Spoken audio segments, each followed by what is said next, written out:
Bonjour à tous. L'axe routier Pont-Como-Anibile-Cro, officiellement ouvert par le chef de l'État ce matin. Les travaux de réhabilitation de 39 milliards de francs CFA ont été financés par l'Union européenne. Aujourd'hui, 3 décembre, c'est la journée internationale des personnes handicapées. Elle vise à favoriser l'intégration et l'accès à la vie économique, sociale et politique des personnes handicapées, et ce depuis 1992. Plus de 50 millions d'électeurs sont appelés à se prononcer demain dimanche sur une importante réforme de la Constitution italienne. Redéfinir le rôle du Sénat, mettre fin à l'égalité des pouvoirs entre la Chambre haute et la Chambre basse du Parlement. Samedi 3 décembre, bonjour à tous, bienvenue, vous êtes sur RTI 1. Elle est officiellement ouverte. La voie menant du pont Comoé jusqu'à Anibile-Cro a été inaugurée ce matin par le chef de l'État. Cette route de 87 km présente un nouveau visage après 39 milliards de francs CFA d'investissement financés par l'Union européenne. Cette cérémonie d'inauguration a drainé du monde dans l'indénié Djoablin. Un important dispositif sécuritaire a donc été mis en place. L'opération mobilise environ 1500 éléments des forces de défense et de sécurité. Mamadou Kwasi. Ce sont environ 1500 éléments de la police nationale, de la gendarmerie nationale, des forces armées de Côte d'Ivoire qui ont été mobilisés dans l'opération Yéatin. L'opération de sécurisation de la visite du président de la République, Alassane Ouattara, à Anibile-Cro. Une visite qui s'inscrit dans le cadre de l'inauguration de l'axe Pont-Como-Anibile-Cro, de la route internationale de l'Est réhabilitée. Le général de corps d'armée Soumaïla Bakayoko, chef d'état-major général des forces armées de Côte d'Ivoire, au cours de la rencontre de mise au point, a tenu à rassurer la population. Il s'agit de dire à nos populations, à nos parents, de sortir, venir à la fête, parce qu'avoir une route que tout le monde a appelée de ses voeux depuis des temps, l'avoir aujourd'hui est une grande fête, est une occasion de joie pour tous. Le général Soumaïla Bakayoko a indiqué également que des dispositions ont été prises pour maintenir la situation sécuritaire dans la région. Cette opération de sécurisation voit la participation de plusieurs unités spéciales, dont la cellule antiterroriste. La route est désormais bonne. De nouvelles compagnies de transport ont fait leur apparition. Des cars avec des prix moins élevés que les traditionnels Massa qui desservaient ce trajet, au grand plaisir des populations, mais ce n'est cependant pas au goût de tous. Mamadou Kwasi. Noël Kofi, guichetier à la gare d'Anibile-Cro depuis 2002, est loin dans les pensées ce matin. Son activité a pris un coup depuis un certain moment. Sa gare, autrefois bondée de monde, est vide aujourd'hui. Ça me fait depuis 3 mois, 36 jours aujourd'hui. Il n'a même pas pu, vous voyez le terrain, c'est vide. Je ne peux même pas charger un camion. À l'heure ainsi, les même pas un passager. Cette situation est la conséquence de la concurrence qui sévit aujourd'hui entre les mini-cars, appelés communément Massa, et les nouvelles compagnies de transport. Ils sont venus trouver ce qu'on est su, ils n'ont pas voulu faire ça. Et ils ont fait ça à 3 000 francs. Même vieux mort, même si c'est vous partez à Abidjan. Ici à Abidjan, 5 000. Ils ont envoyé un cas, on dit 3 000. Où tu vas aller? Tu vas là, la gare là-bas. Mais ils n'ont qu'à essayer de voir, c'est pas bon. Nous, les autres, là, on est en train de se débrouiller ici, là. Ah, franchement, ils ont mis ça dans notre tachéki. C'est pas bon. Moi-même, je suis un transporteur, j'ai des massas. Mais aujourd'hui, on ne peut pas rester. On évolue. L'émergence, on évolue. Donc, depuis l'arrivée des cas, il y a un petit blocage au niveau des massas. À côté, d'autres transporteurs ont trouvé la stratégie. Pour le moment, ce n'est pas le même prix.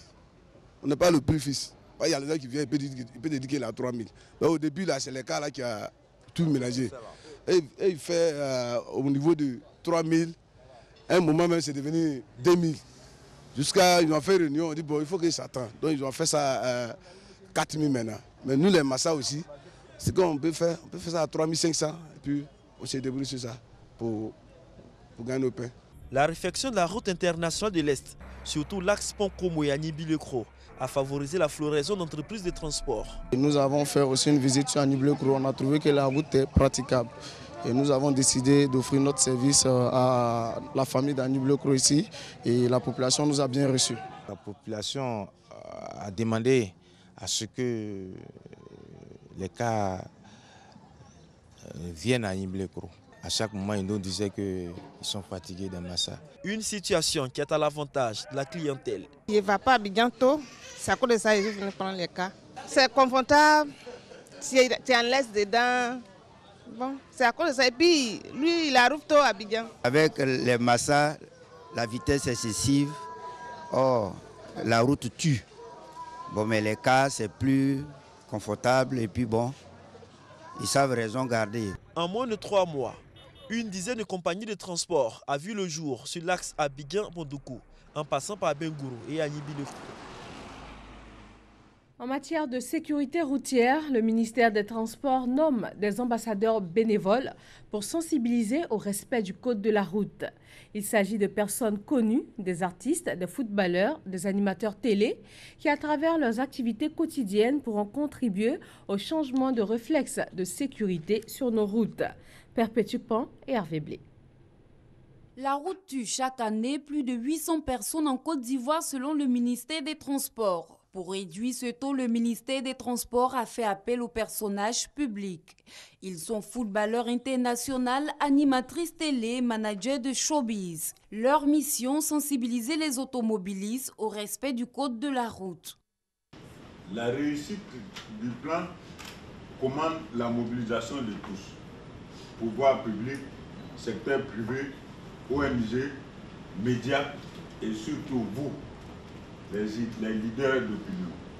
La mission d'un ambassadeur pour la sécurité routière consiste à la recherche permanente de la sauvegarde de la vie des Ivoiriens. Ces ambassadeurs bénévoles ont aussi la responsabilité de porter le message de la prudence sur les routes à la population. Ils se doivent d'être eux-mêmes des modèles de bonne conduite sur les routes. Le ministère des Transports a déjà élaboré un plan national d'action stratégique 2016-2020. L'objectif, réduire de 50% le nombre d'accidents mortels sur les routes à l'horizon 2020. Ces ambassadeurs bénévoles doivent aussi contribuer au changement de réflexe sur les routes. Et le ministre des Transports compte sur ces personnes publiques pour préserver la vie humaine sur les routes. Aujourd'hui, 3 décembre, c'est la Journée internationale des personnes handicapées. Les objectifs de cette année comprennent une évaluation du statut de la Convention relative aux droits des personnes handicapées. Le gouvernement ivoirien inscrit l'amélioration de leurs conditions au titre de ses priorités. Malika Koulibaly. La réalisation de 17 objectifs pour l'avenir que nous voulons, c'est le thème retenu par les Nations Unies pour cette 24e célébration. En choisissant l'inégalité réduite et l'égalité entre les sexes au nom de ces objectifs, les États entendent ainsi faciliter la vie aux personnes handicapées. Ce thème tient compte de l'adoption récente des 17 objectifs de développement durable ODD et le rôle de ces objectifs dans la construction d'un monde plus inclusif et plus équitable pour les personnes en situation de handicap. Impliquer les personnes handicapées dans le développement des nations, le gouvernement ivoirien y tient. Plusieurs actes ont déjà été posés et plusieurs autres sont en cours d'élaboration. À l'occasion de cette journée commémorative, il me plaît de rappeler que l'État a procédé en 2015 à un recrutement dérogatoire de 300 personnes en situation de handicap à la fonction publique. Politique nationale, recrutement à la fonction publique, mais pas que. La nouvelle loi fondamentale ivoirienne garantit également des avantages aux personnes handicapées. La commémoration de la présente édition nous donne ainsi l'occasion de réaffirmer l'engagement de l'État de Côte d'Ivoire, clairement défini par la loi fondamentale de la Troisième République, promulguée le 8 novembre 2016, en ses articles 32 et 33. Dans la perspective de lutter contre les injustices faites aux personnes handicapées, un numéro d'urgence, le 142, est mis en service pour dénoncer tout abus contre eux. Vivre avec un handicap, pas toujours aisé, encore moins quand le handicap apparaît après plusieurs années de vie. C'est le cas de maître Brigitte Mensa, avocate. Elle a perdu la vue à la suite d'une maladie, mais elle n'a pas baissé les bras. Elle continue d'exercer sa profession et elle a même ouvert son propre cabinet. Christelle Nda l'a rencontrée. Cette femme est avocate. Brigitte Mensa, avocate et aveugle. Un handicap qui ne l'empêche pas d'exercer sa profession. C'est en 1996 qu'elle obtient le CAPA. 8 ans plus tard, sa vie bascule. Elle perd la vue. Après la maladie, effectivement, je suis restée peut-être 2-3 ans. Or, hors travail, puisqu'il fallait recouvrer la santé. Abandonner sa profession ou continuer? Brigitte Mensa devra choisir. J'ai demandé l'autorisation au bâtonnier de l'époque de reprendre fonction et il a accepté. Elle fait fi des difficultés et du regard des autres et décide de vivre sa passion. On n'a plus le support visuel, donc il faut trouver des personnes qui sont des prêteuses de voix, donc des collaborateurs qui me lisent ce que je veux avoir comme information. Et puis s'entourer de matériel didactique. L'activité de façon générale et globale a baissé. Ils confondent handicap et incapacité. Un choix qui force l'admiration. Du jour au lendemain, pour quelqu'un qui a vu, il ne voit pas, tu fais le métier que nous faisons. Le métier d'avocat, le minimum, il faut voir tes clients. Elle a réussi à travailler sans voir et ça, c'est à tout son honneur. Roger Gouria a aussi été séduit par la force de Brigitte Mensa.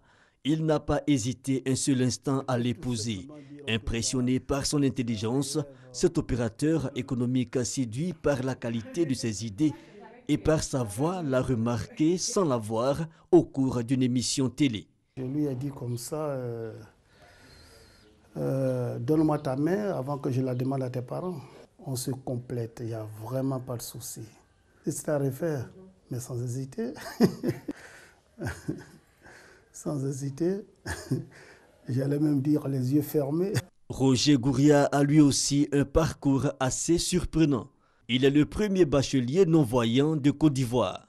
J'étais en classe de première, admis en terminale lorsque mes problèmes de vue ont commencé. Mon médecin traitant m'a conseillé l'Institut des aveugles de Yopougon pour l'acquisition de la méthode Braille et après je suis allé au lycée classique. J'étais le tout premier, donc au niveau du ministère de l'Éducation nationale, ça n'a pas du tout été évident. Il n'y avait pas de structure d'accueil pour moi à l'université d'Abidjan, donc j'ai bénéficié d'une bourse pour aller en France. En plus d'être une femme battante, Brigitte est également une mère attentionnée. Et son fils Armand Cédric, en classe de 4e, le reconnaît bien. Elle est une femme gentille et généreuse. Elle s'occupe bien de nous.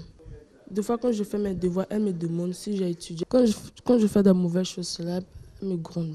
Une fois à la maison, Brigitte troque sa robe d'avocat contre sa tenue de maîtresse de maison. La tenue d'avocate, comme vous le dites, c'est au portail. Ça s'arrête au portail. Quand elle arrive à la maison, c'est la maîtresse de maison.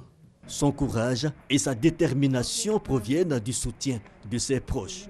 Cette expérience, elle la partage avec tout le monde, y compris les parents des enfants en situation de handicap. Il ne faut pas laisser le regard que porte la société sur l'enfant en situation de handicap empêcher cet enfant d'évoluer. Malheureusement, le premier ennemi de l'enfant en situation de handicap, c'est la famille. Quand l'enfant veut commencer à faire les premiers pas dehors, on se dit mais c'est dangereux dehors, tu vas aller faire quoi là-bas? C'est bien d'être assisté, mais trop assisté, ça tue. Brigitte Mensa est engagée dans la défense des droits des personnes handicapées à travers le mouvement ivoirien des citoyens handicapés dont elle est la présidente. Nous avons fait beaucoup de lobbying et beaucoup d'approches pour que l'État de Côte d'Ivoire ratifie la Convention 61-106. Et selon cette convention, les personnes en situation de handicap ont besoin d'assistance et les autorités doivent accepter. Récemment même, le mouvement ivoirien des citoyens handicapés a obtenu de la commission électorale indépendante d'être acteur, c'est-à-dire les personnes en situation de handicap ne se contentent plus d'aller voter, mais participent au processus même. Vivre avec un handicap, c'est possible et maître Brigitte Mensa Gouria nous le démontre. Avec son handicap, elle continue de vivre sa passion, exercer le métier d'avocat. Voilà, aujourd'hui 3 décembre est donc la journée internationale des personnes handicapées. Et revenons sur ce qui fait aussi l'actualité ce jour, l'inauguration de l'axe routier Pont-Komoé à Nibilekro avec Abou Sanogo. C'est à 10h45 que l'hélicoptère transportant le président de la République Alassane Ouattara s'est posé sur le sol d'Anibilekro dans la région de l'Indénié-Diablé. Le président de la République est dans cette région pour inaugurer la route Abengourou-Agnibilekro. Je suis très heureux d'être là à Agnibilekro et vous savez, ce projet me tenait à cœur. La route était fortement dégradée. Maintenant, nous avons l'occasion d'offrir à la population une belle route, mais je vais surtout demander à ceux qui vont emprunter cette route de ne pas aller trop vite. De ne pas aller trop vite parce que nous tenons à la vie de nos concitoyens. Mais je suis heureux d'être là et de pouvoir saluer les populations et leur dire toute ma gratitude pour le soutien qui m'a toujours été apporté dans cette belle région. Mais avant, le président de la République a été accueilli par le Premier ministre Daniel Kablan-Duncan, des membres du gouvernement, les autorités locales et du chef d'état-major général des armées Soumaïla Bakayoko. Il est allé ensuite s'incliner devant le drapeau pour l'exécution de l'hymne national et recevoir ensuite les honneurs militaires dus à son rang.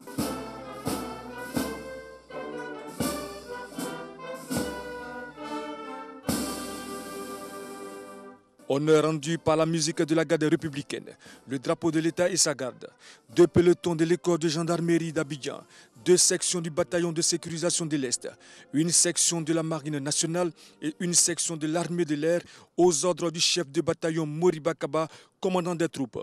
Après quoi, le président de la République a échangé quelques civilités avec la haute hiérarchie militaire, les élus et cadres de la région avant de mettre le cap sur le lieu de la cérémonie. Le chef de l'État s'est adressé aux populations de Landénié-Djuablin il y a un peu moins d'une heure. Nous vous proposons à présent un extrait de son intervention. Je suis donc très heureux d'être parmi vous ce matin afin d'offrir aux populations de cette région, mais aussi à celles du Gontougou et du Boukani, cette route que vous avez tant souhaitée. Oui, c'est depuis 2010 que cette requête m'avait été faite. Et comme vous le savez, je me suis engagé à mettre toute mon énergie à reconstruire la Côte d'Ivoire et à conduire notre pays à l'émergence en 2020. Cela passe en priorité par la restauration de nos infrastructures, que ce soit les routes ou les ponts, en ville comme dans les campagnes, et également le renforcement des échanges et l'amélioration du quotidien des populations, bien sûr, en découlerait. En effet, le réseau routier, moteur du développement de l'économie, était particulièrement dégradé par les crises successives que notre pays a connues. C'est ainsi qu'en 2011, au moment où nous prenions en main les affaires de notre pays, nous avons constaté que plus de 70% de réseau routier était devenu impraticable.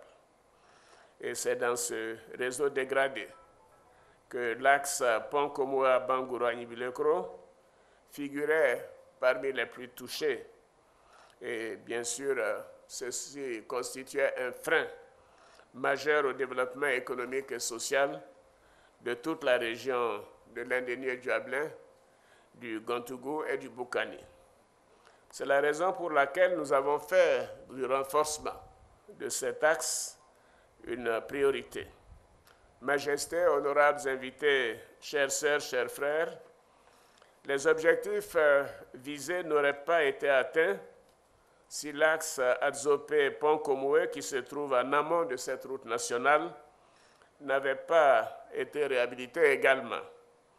Et c'est pour cela que nous avons lancé les travaux de réhabilitation de l'axe Adzopé-Pont-Komoé qui doivent s'achever au cours de ce mois de décembre.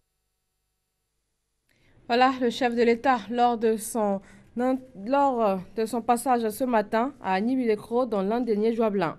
Nous sommes de plein pied dans la période des 16 jours d'activisme contre les violences envers les femmes. Le Haut Commissariat des réfugiés, HCR, sensibilise les populations de Tabou. Il initie aussi des programmes en faveur de l'autonomisation des femmes. Éric Goré. Une marche dans la ville de Tabou pour marquer les 16 jours d'activisme contre les violences faites aux femmes et aux filles. Organisée par le HCR, cette marche est un signal fort qui appelle à protéger les femmes très souvent victimes de stigmatisation et d'agression. Après la marche, une conférence sur l'autonomisation de la jeune féminine a été animée par des agents de la direction départementale de l'agriculture de Tabou. Occasion pour les orateurs d'inviter les femmes du Djibétois à se débarrasser de l'oisiveté en se lançant dans des activités génératrices de revenus telles que les cultures vivrières et le commerce, ce qui va permettre de subvenir à leurs besoins. Cette autonomisation des femmes va lutter contre la pauvreté dans la région de Tabou. Les 16 jours d'activisme contre les violences faites aux femmes sont des moments de sensibilisation pour les droits de la femme. Activité civilo-militaire, 2000 personnes, population civile et militaire, ont été dépistées du cancer du sein. Elles ont également été déparasitées car selon le médecin-chef de l'armée de terre, toute personne doit se déparasiter tous les 3 mois, soit 4 fois par an. Abou Sanogo. Un cancer diagnostiqué très tôt est un cancer vaincu. C'est par ces mots que le médecin-chef de l'état-major de l'armée de terre lance cette activité civilo-militaire qui comprend 2 prestations majeures. La première concerne le déparasitage de la queue. Les 2 groupes scolaires d'Afrique, les familles militaires. Quant à la deuxième prestation, elle consiste en un dépistage des pathologies mammaires avec en ligne de mire une focalisation sur le cancer du sein. J'invite donc chacun à venir personnellement se faire déparasiter, se faire dépister afin de prévenir et traiter de façon efficace tout le monde là. 2200 civils et militaires ont été déparasités et 200 femmes dépistées du cancer du sein, dont 10 cas suspects référés au CHU de Trècheville. La marraine du jour salue ses performances. Puis Mariam Soumaoro offre une centaine de moustiquaires imprégnés aux civils présents, aux chefs de service et du commandement. La Banque ouest-africaine de développement met en place 4 nouveaux dispositifs en vue de renforcer sa gouvernance.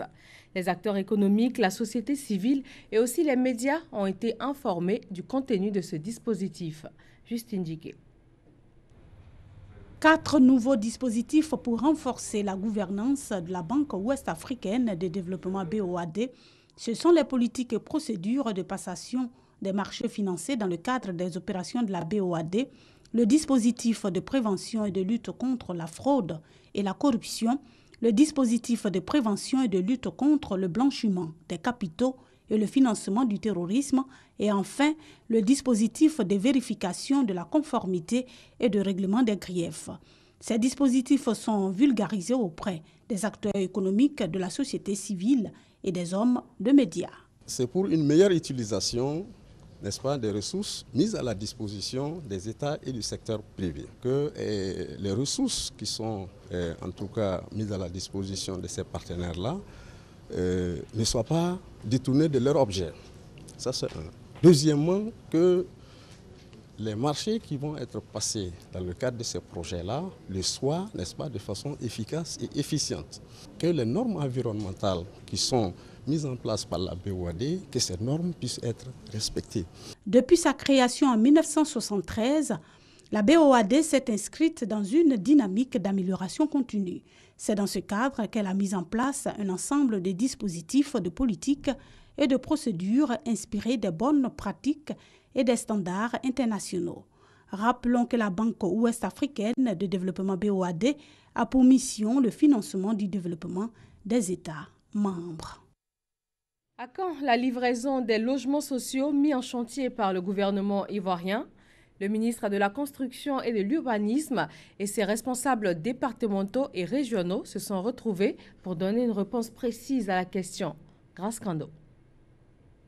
De vastes chantiers de construction de logements sociaux ont été entrepris par le gouvernement ivoirien depuis 2013. À ce jour, les logements sortis de terre se chiffrent à plus de 11 000, dont 5 200 achevés. Le ministre de la Construction et de l'Urbanisme, Mamadou Sanogo, annonce la livraison dans un bref délai des premières maisons. Juste après la législative, nous allons rapidement remettre les clés de la cité ado. Les blocages qui existaient à ce niveau, nous avions le secret pour les lever. Et suivra début janvier les clés des logements à Benjerville. Et après Benjerville, nous allons rapidement attaquer Bassam et toutes les autres communes comme Songon et même l'intérieur du pays où des logements ont été réalisés. Mamadou Sanogo a aussi fait le point des réformes entreprises au cours de l'année 2016, notamment la facilitation des procédures de traitement des actes. Les procédures de délivrance des actes se sont accélérées.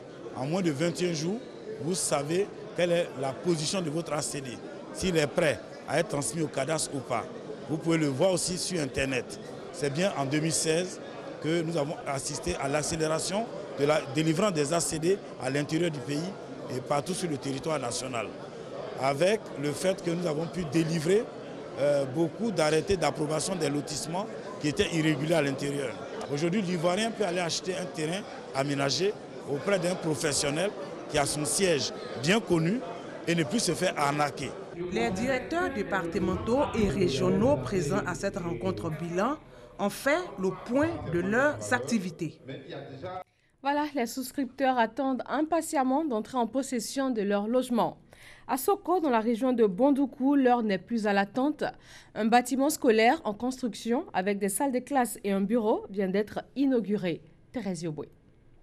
S'ajoutent 16 autres et des bureaux d'un coût global de plus de 97 millions de francs CFA.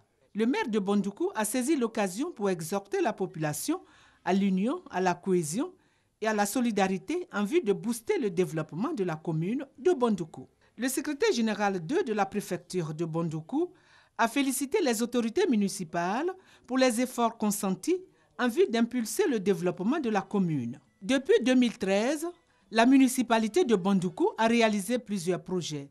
Il s'agit notamment de la construction de 46 magasins et d'un nouvel abattoir, de la réhabilitation de l'hôtel de ville et d'un bâtiment à l'école primaire publique Bad Zanzan, de l'ouverture de voies ainsi que de l'installation des panneaux de signalisation routière dans la ville. Direction Tabo pour l'intronisation du chef du village d'Amani Menou. Le nouveau chef a fait part de sa vision et de ses ambitions pour le développement du village. Honorine Anigori. Le secrétaire général de préfecture de Tahabo, Lassina Dambélé, qui a remis l'arrêté au nom du préfet de Tahabo au nouveau chef, Nana Amos Kofi Ekefou, lui a demandé de travailler à rassembler davantage les fils et filles du village pour amorcer le développement. Quant au ministre de la Culture et de la Francophonie, Maurice Wakou-Bandaman, il a exprimé sa joie de voir que cette intronisation ait lieu tout juste après la promulgation de la nouvelle constitution. Selon lui, cette constitution, en plus de donner aux chefs traditionnels les moyens juridiques de leur action, fait d'eux les gardiens et les acteurs de la promotion de la culture ivoirienne. De ce point de vue, les chefs coutumiers deviennent les partenaires privilégiés du ministère de la Culture et de la Francophonie dont il a la charge. C'est pourquoi il a recommandé aux chefs traditionnels d'être à la fois des acteurs de la cohésion sociale et de la promotion de la culture afin de permettre à la Côte d'Ivoire de se développer dans la paix. Quant au nouveau chef, il a traduit sa reconnaissance à ses parrains pour leur soutien. Il faut rappeler qu'Amani Menou est un village cosmopolite composé d'autochtones d'Ida, de Baoulé, de communautés venues de toute la Côte d'Ivoire et des pays voisins qui comptent près de 5000 âmes. Remise des 2e et 3e prix d'excellence au Bureau d'études nationales techniques de développement Bénet et au marché des arts et du spectacle Massa et Rigoré. Le travail du Bénet et du Massa dans la politique d'intégration africaine reconnue par l'État de Côte d'Ivoire. Ces différentes entités ont par leurs compétences œuvré à faire la promotion de la Côte d'Ivoire à l'extérieur. Le marché des arts et du spectacle africain est un lieu de brassage de la culture et il reçoit le 2e prix d'excellence du meilleur promoteur de l'intégration africaine. Quant au Bureau national d'études techniques et de développement, il rafle le 3e prix. Le BNET aujourd'hui se positionne comme un champion de la coopération sud-sud, comme le veut le président de la République, son Excellence Alassane Ouattara. Et cela, donc, nous positionnons donc de plusieurs façons. À cette cérémonie de distinction, des personnes physiques ont été primées. Il s'agit, entre autres, de Mme Diawara Mariam Sy, qui reçoit le 2e prix d'excellence du meilleur ivoirien de la diaspora, suivi de Mme Patricia Wilson, épouse Traboulsi, qui arrache le 3e prix. Elle est la fondatrice de l'association Heure Ivoire qui organise chaque année un festival qui met en relief les atouts touristiques de la Côte d'Ivoire. C'est le travail qui paye toujours. Nous sommes à la 4e édition d'un festival que nous organisons chaque année pour valoriser notre beau pays. Le ministre de l'intégration africaine des Ivoiriens de l'extérieur, quant à lui, a encouragé les lauréats. Félicitations. Et on espère que vous ferez des émules, qu'il y aura d'autres exemples. Le deuxième prix d'excellence est composé de trophées et d'une enveloppe d'1,5 million francs CFA. Et le troisième prix d'un trophée plus 1 million de francs CFA.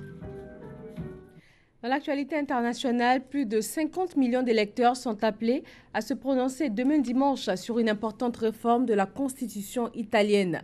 Il s'agit de redéfinir le rôle du Sénat, mettre fin à l'égalité des pouvoirs entre la Chambre haute et la Chambre basse du Parlement.